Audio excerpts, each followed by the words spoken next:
आइए दोस्तों, सबसे पहले आप सभी को तबरेज क्लासेज में हार्दिक अभिनंदन है।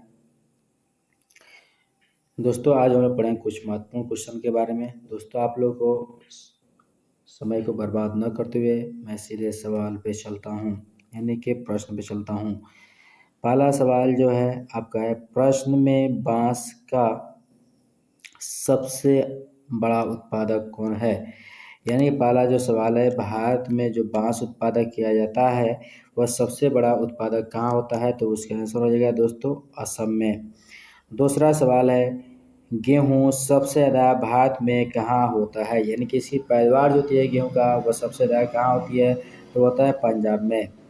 फिर उसके बाद सवाल है कि काजू सबसे ज़्यादा भारत में कहाँ होता है, यानी काजू का जो उत्पादन होता है भारत में सबसे ज़्यादा कहाँ होता है, तो होता है दोस्तों केरल में। कहाँ होता है, केरल में। उसके बाद में जो सवाल है दोस्तों वह है, नारियल सबसे ज़्यादा भारत में कहाँ होता है, यानी कि नारियल की जो खेतियाँ होती हैं वह सबसे ज़्यादा कहाँ होती है, तो होता है दोस्तों केरल में। कहाँ होता है, केरल में।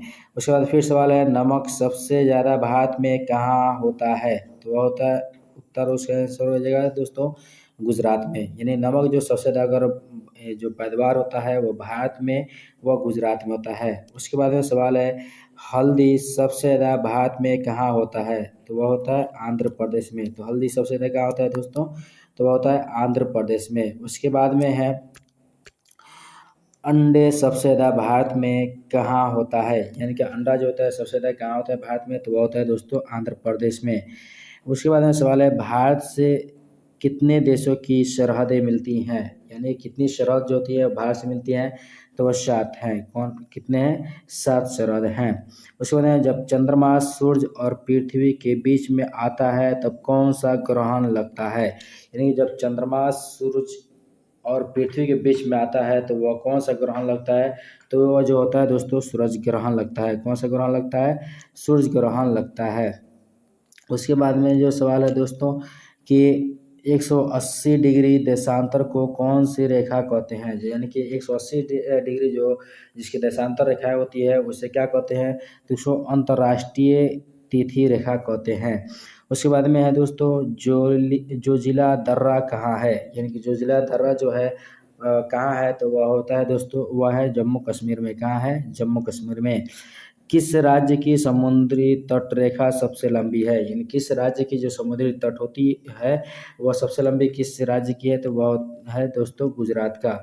उसके बाद में सवाल है, अल गजीरा रेगिस्तान के किस देश में स्थित है, यानी कि अल गजीरा जो है रेगिस्तान के किस देश में स्थित है, तो वो है दोस्तों सूडान में। कहाँ है, सूडान में।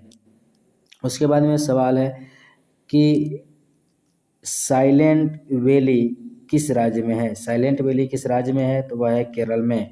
उसके बाद सवाल है, सौरमंडल में कितने ग्रहों की संख्या कितनी है, यानी सौरमंडल में जो है कितने ग्रह हैं उसकी संख्या कितनी है, तो दोस्तों वह उसकी 8 ग्रह हैं। यानी सौरमंडल में कितनी है ग्रह की संख्या है, तो वह 8 है। भारत के खोजकर्ता कौन थे, यानी भारत को किसने खोज किया था, तो वह है वास्को डी गामा। कौन थे दोस्तों, वास्को डी गामा ने भारत की खोज किया था। उसके बाद फिर सवाल है दोस्तों कि रेगिस्तान किस राज्य में स्थित है, यानी कि रेगिस्तान जो है वह किस राज्य में स्थित है, तो वह है दोस्तों, आपको बता दूं कि वह राजस्थान में है। कहाँ है दोस्तों, राजस्थान में। उसके बाद सवाल है कि भारत किस गोलार्ध में स्थित है, इन भारत जो है किस गोलार्ध में स्थित है, तो वह है दोस्तों उत्तरी गोलार्ध। किस गोलार्ध में, उत्तरी गोलार्ध में। उसके बाद सवाल है, भारत में किस राष्ट्रीय राजधानी क्षेत्र का नाम क्या है, इन भारत में राष्ट्रीय राजधानी क्षेत्र का क्या नाम है, तो वह है दोस्तों दिल्ली। क्या नाम है, दिल्ली। उसके बाद में, विश्व का सबसे बड़ा विशाल मरुस्थल कहाँ है, तो वह है सहारा जो कि अफ्रीका में है दोस्तों। उसके बाद में सवाल है कि भारत का मानक समय कहाँ से लिया गया है, यानी कि भारत का मानक समय जो है वह कहाँ से लिया गया है, तो इलाहाबाद के पास नैनी से। उसके बाद में सवाल है, भारत के सबसे दक्षिणी छोर का नाम क्या है, तो उसका नाम है इंद्र प्लाइंट, उसको ग्रेट निकोबार कहा जाता है। उसके बाद सवाल है भारत का सबसे उत्तरी बिंदु इंदिरा काल कहाँ स्थित है? तो दोस्तों वह है जम्मू कश्मीर में। उसके बाद में है सुंदरवन का डेल्टा कौन सा नदी बनाती है? तो वह गंगा नदी दोस्तों बनाती है। उसके बाद फिर सवाल आता है भारत में रेल मार्ग का सबसे बड़ा जाल किस राज्य में पाया जाता है? तो दोस्तों वह उत्तर प्रदेश में पाया जाता है। उसके बाद में सवाल है कि संयुक्त राज्य अमेरिका की सबसे बड़ी स्वर्ण उत्खनन की खान होमस्टे किस राज्य में स्थित है? तो वह है दक्षिण डकोटा में। कहाँ है दोस्तों? दक्षिण डकोटा में। उसके बाद में आपका सवाल है कि एंडीजा पर्वतमाला दक्षिण अमेरिका सबसे ऊंचा चोटी का यानी कि सबसे ऊंची चोटी का क्या नाम है? तो उसका जो दोस्तों नाम है उसका नाम है एकांका गुआ। क्या नाम है? एकांका गुआ। उसके बाद में सवाल आता है कि ग्लोबल पर कर्क रेखा भारत के कितने राज्यों से होकर गुजरती है? तो वह होता है दोस्तों 8, यानी कर्क रेखा भारत के कितने राज्यों से होकर गुजरती है? तो 8 है। उसके बाद में दोस्तों सवाल है कि विश्व का सबसे बड़ा विशाल मरुस्थल है? तो वह है सहारा यानी कि अफ्रीका। उसके बाद में मेसेटे का पठार कहाँ स्थित है? तो स्पेन और पुर्तगाल में। उसके बाद सवाल है कनाडियन पैसिफिक टी रेल मार्ग कहाँ से कहाँ तक जाता है? तो वह हेलीफैक्स से वैंकूवर तक जाता है। उसके बाद में दोस्तों सवाल है कि 1991 में स्थापित भारतीय वन सर्वेक्षण विभाग का मुख्यालय कहाँ है? तो देहरादून। ब्लैक हिल, ब्लू पहाड़ और ग्रीन पहाड़ नाम पहाड़ियों किस देश में स्थित है? वह जो है संयुक्त राज्य अमेरिका में। उसके बाद में चिनाब नदी का उद्गम स्थल कहाँ है? तो बरालाचा दरे में।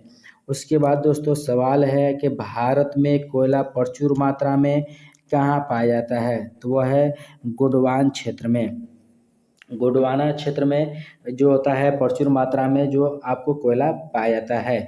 उसके बाद हीराकुंड परियोजना किस राज्य में तथा किस नदी पर स्थित है? तो वह उड़ीसा नदी राज्य में है और महानदी पर है दोस्तों। उसमें रवांडा की राजधानी कहाँ है? तो किगाली है। कहाँ है? किगाली। उसके बाद माउंट एटना किस पर्वतमाला में स्थित है? सिसिली यानी कि इटली में है दोस्तों। उसका नेक्स्ट सवाल है ऑस्ट्रेलिया किस नदी के किनारे बसा है? तो ऑस्ट्रेलिया जो है वह मरे डाली एक नदी है उसी के किनारे बसा हुआ है। उसमें है विश्व वन क्षेत्रों में से किस एक के फैलाव का प्रतिशत सर्वाधिक है? यानी सबसे ज़्यादा किसका है? तो वह है शीतोष्ण शंकुवृक्षी वन। उसमें है कौन सा कारक जलवायु का निर्धारण नहीं करता है? तो वह है देशांतर। उसके बाद विश्व में चांदी का सबसे बड़ा उत्पादक देश है मैक्सिको, यानी कि विश्व में सबसे ज़्यादा चांदी का उत्पादन कहाँ किया जाता है? तो वह है दोस्तों मैक्सिको में। उसके बाद में सवाल आपका है कि बाकू किस लिए प्रसिद्ध है? यानी कि बाकू जो है किस लिए प्रसिद्ध है? तो वह है खनिज तेल के लिए। उसके बाद में है कौन सा देश विश्व का सबसे बड़ा ईंधन काष्ठ का उत्पादक देश है? यानी कि कौन सा विश्व है जो देश का सबसे बड़ा ईंधन काष्ठ का उत्पादक है? तो वह है दोस्तों भारत। उसके बाद में पृथ्वी के कितने प्रतिशत भाग पर पर्वत का विस्तार है? तो पृथ्वी के कितने प्रतिशत पर तो पर्वत का विस्तार है यानी पहाड़ का? तो वह है दोस्तों 27%। कितने प्रतिशत? 27%। उसके बाद में सवाल है दोस्तों कि पर्वतों की ऊंचाई कम से कम कितनी तय की गई है? तो वह है 600 मीटर। दोस्तों अगर यह वीडियो आपको अच्छी लगी हो तो आप वीडियो को शेयर करना और लाइक करना ना भूलें।